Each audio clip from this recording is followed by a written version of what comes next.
Rescatamos la Sauceda gracias al gobernador Alfonso Durazo.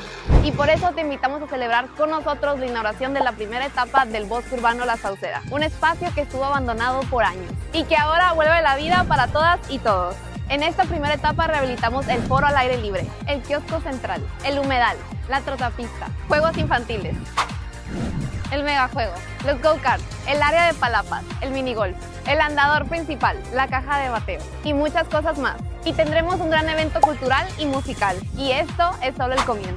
Seguimos trabajando para que el Bosque Urbano La Sauceda se consolide como el pulmón verde más importante de nuestro estado. Nos vemos este domingo 23 de marzo en la inauguración de la primera etapa del Bosque Urbano La Sauceda. Te esperamos. Gobierno de Sonora, tierra de oportunidades.